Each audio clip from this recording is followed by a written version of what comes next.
तुलसीदास जी ने श्री रामचरितमानस में बताया कि कैसे भगवान को सरलता से प्राप्त किया जा सकता है। इस कथा को वही सुने जो भगवान पर विश्वास करता है। श्री रामचरितमानस की रचना के बाद श्री गणेश जी वहाँ आ गए और अपनी दिव्य लेखनी से मानसी जी की कुछ प्रतियां क्षण भर में लिख ली। उन प्रतियोगिताओं को लिखकर गोस्वामी जी से कहा कि इस सुंदर मधुर काव्य का रसपान हम लोग अपने लोक में करेंगे और अन्य गणों को भी कराएंगे। ऐसा कहकर गणेश जी अपने लोक को चले गए। श्री रामचरितमानस क्या है, इस बात को सभी अपने अपने भाव के अनुसार समझते एवं ग्रहण करते हैं, परंतु अब भी उसकी वास्तविक महिमा का स्पर्श विले ही पुरुष कर सकेंगे। मनुष्य में सबसे प्रथम यह ग्रंथ सुनने का सौभाग्य प्राप्त हुआ मिथिला के परम संत रूपारण स्वामी जी महाराज को। वे निरंतर विधेय जनक के भाव में ही मगन रहते थे और श्री राम जी को अपना जमाता समझकर प्रेम करते थे। गोस्वामी जी ने उन्हीं को सबसे अच्छा अधिकारी समझा और श्री रामचरितमानस सुनाया। उसके बाद बहुतों ने रामायण की कथा सुनी। उन्हीं दिनों भगवान की आज्ञा हुई कि तुम काशी जाओ और श्री तुलसीदास जी ने वहाँ से प्रस्थान किया तथा वे काशी आकर रहने लगे। गोस्वामी जी ने काशी आकर भगवान विश्वनाथ और माता अन्नपूर्णा को श्री रामचरितमानस सुनाया।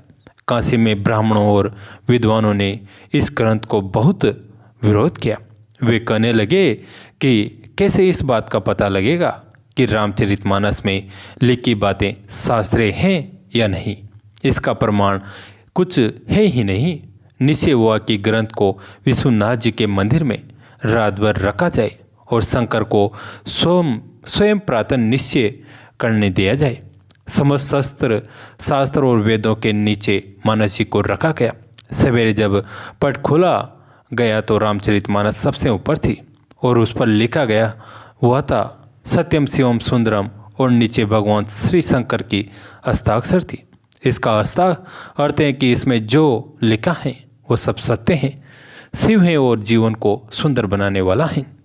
उस समय उपस्थित लोगों ने सत्यम शिवम सुंदर की आवाज़ भी कानों में सुनी थी।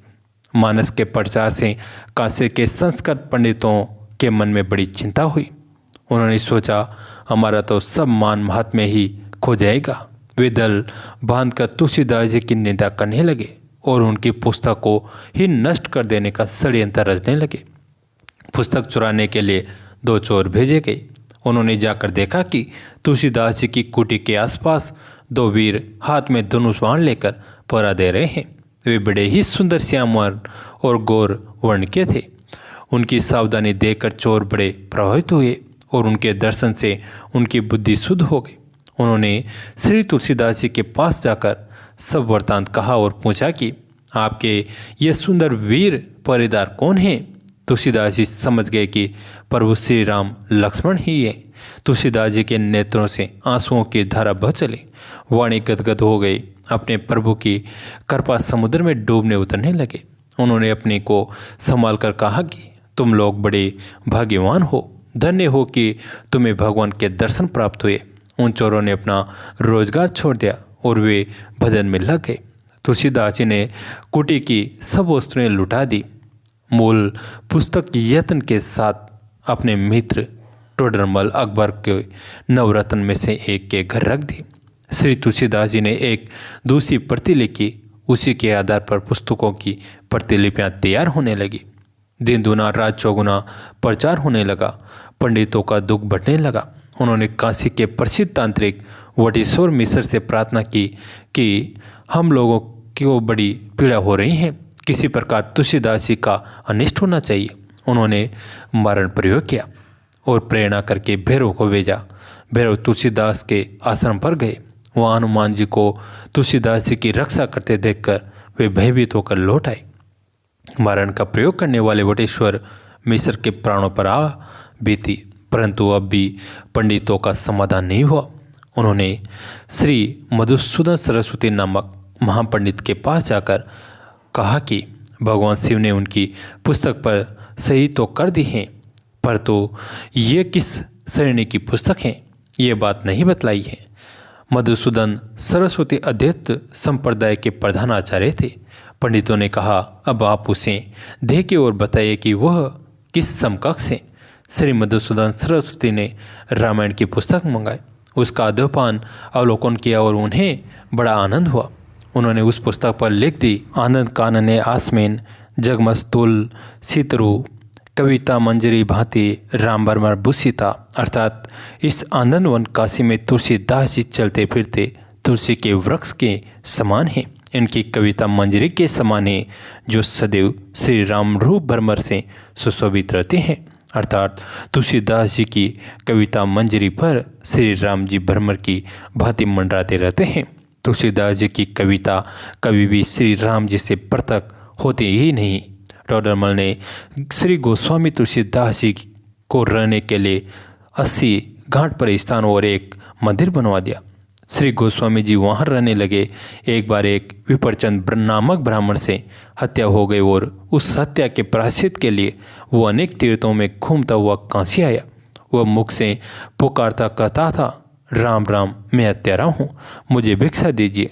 श्री गोस्वामी जी ने उसके मुख से अपने इष्ट देव का अति सुंदर राम नाम सुनकर उसे अपने निवास स्थान पर बुला लिया और अपने हृदय से लगा लिया।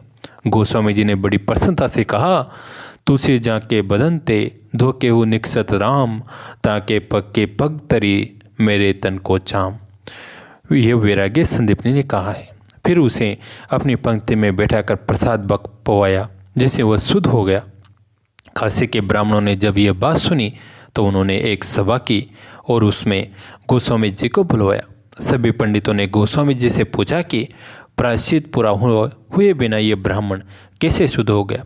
गोस्वामी जी ने कहा कि वेदों पुराणों में भगवान के नाम की महिमा लिखी है, उसे पढ़कर देख लीजिए। भगवान नाम के प्रताप से ही ये ब्राह्मण भी शुद्ध हो गया। उन्होंने गोस्वामी जी से कहा कि महिमा लिखी तो है परंतु हमें विश्वास नहीं होता। गोस्वामी जी ने पूछा कि फिर आपको कैसे विश्वास होगा, वह उपाय कहिए। इस पर ब्राह्मणों ने कहा कि यदि इस व्यक्ति के हाथ से भगवान शंकर के नंदी जी प्रसाद खा ले तो हम लोग इसे अपनी जाति पंगति में ले लेंगे, अथवा नहीं। सब लोग काशी के ज्ञानवापी नदी के तट पर पहुँचे जहाँ शर्त रखी गई थी। श्री गोस्वामी जी ने नंदीश्वर से कहा, हे नंदीश्वर, यदि ये ब्राह्मण राम नाम के प्रताप से शुद्ध हो गया है तो आप इसके हाथ से प्रसाद स्वीकार करके नाम की महिमा को प्रमाणित कीजिए। नंदीश्वर ने प्रसन्नता के साथ प्रसाद स्वीकार कर लिया। इस चमत्कार को देखकर सभी श्री रामचंद्र जी की एवं श्री राम नाम जय जयकार करने लगे और श्री तुलसीदास जी की नाम निष्ठा पर बलिहार हो गए। वह ब्राह्मण दिन भर गोस्वामी जी के कुटिया के बाहर बैठकर लोभवश राम राम रटता। संध्या के समय श्री हनुमान जी उसे धन दे देते थे। एक उसने भगवान के दर्शन के लिए बड़ा हट कर लिया। गोस्वामी जी ने कहा, उसके लिए प्रेम और भाव चाहिए, संत की कृपा चाहिए, ऐसे ही एकदम भगवान नहीं मिलते।